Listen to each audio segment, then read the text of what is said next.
Սիրելի հայրենակիցներ, հարգելի գործընկերներ, սա իմ առաջին ելույթն է այս քաղաքական ամենաբարձր ամբիոնից և սա ինձ համար մեծ պատիվ և պատասխանատվություն է։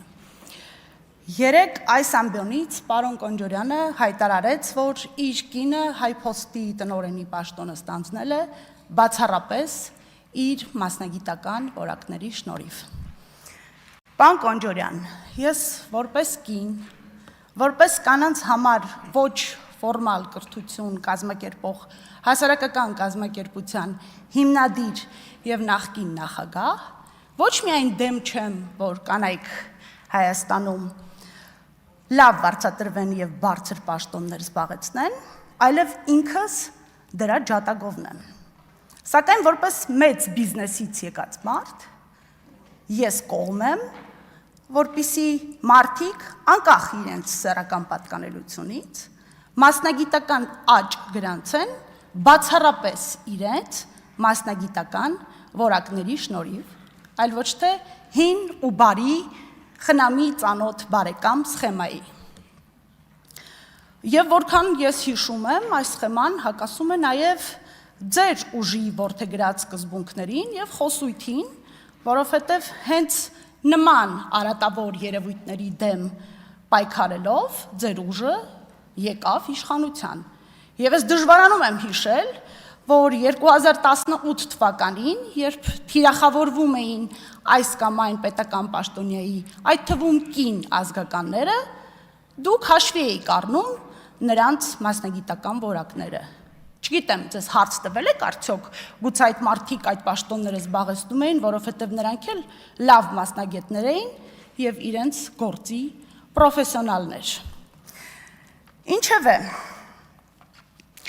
բայց արի ու տես,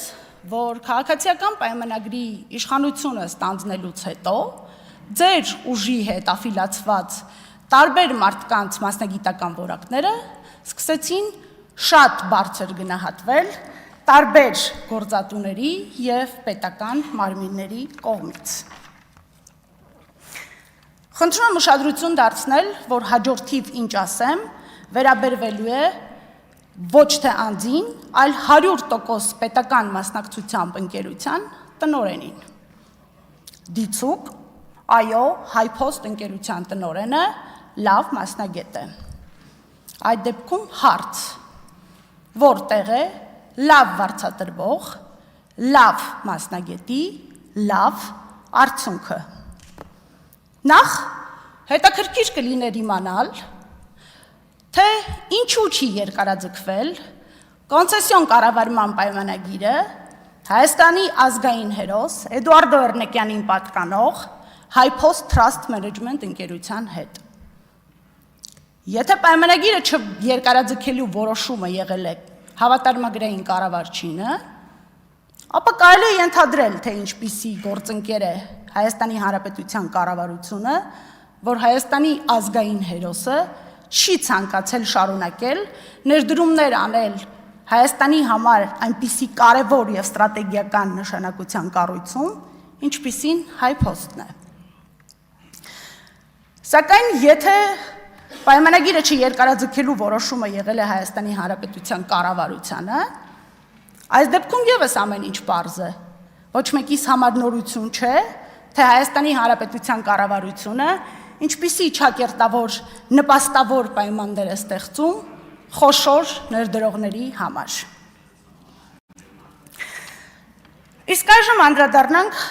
Հայփոստի կառավարմանը թվերով։ Կոնցեսիոն կառավարման տարիներին 2006-ից 2020 թվականներին, չնայած ընկերությունը իրականացնում էր խոշոր ներդրումային ծրագրեր, ենթակառուցվածքների և մասնաճյուղերի վերազինման հետ կապված, սակայն այդ տարիների նրա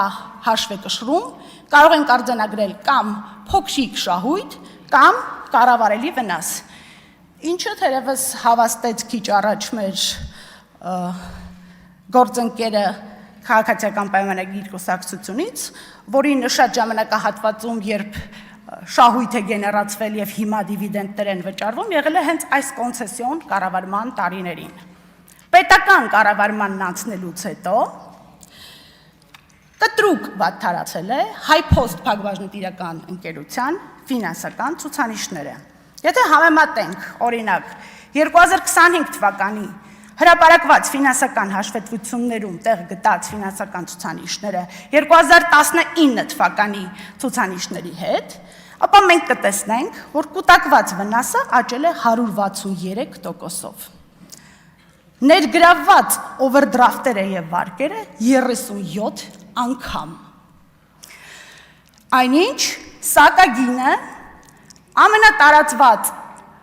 երկու ծառայությունների դեպքում, մի դեպքում աճել է 88%-ով, մյուս դեպքում 124։ Դե իսկ այս ոչ հուսադրող թվերի ֆոնին մենք կարող ենք նկատել, որ այս տարիների ընթացքում top management-ի գծով ծախսը աճել է 28.6%-ով։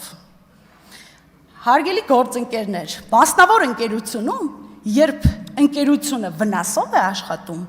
առաջին հերթին կրճատվում են top management-ի պարգևավճարները եւ աշխատավարձները։ Ինչ վերաբերում է լավ մասնագետին։ Լավ մասնագետը դա վերացական երևույթ չէ, դա չափելի է եւ այն չափվում է արձանագրած արդյունքներով։ Եվ եթե Հայփոստ ընկերության տնօրենի ժամանակ ընկերության արձանագրած արդյունքները այսպիսինն են, ապա ուզում եմ նորից տալ հարցս, որտեղ է լավ վարձատրվող, լավ մասնագետի, լավ արդյունքը։ Իսկ եթե չկա արդյունք եւ մարդը շարունակում է պաշտոնավարել, կարող ենք ենթադրել, որ այստեղ կա, օրինակ, հովանավորչություն։ Եվ վերջում ուզում եմ ելույթս ավարտել հարցով. ինչ փուլում է Երևան-Սարյան 22 հասցեում գտնվող Հայփոստի շենքի տեղում կառուցվող համաշխարհային առևտրի կենտրոնը։ Շնորհակալություն։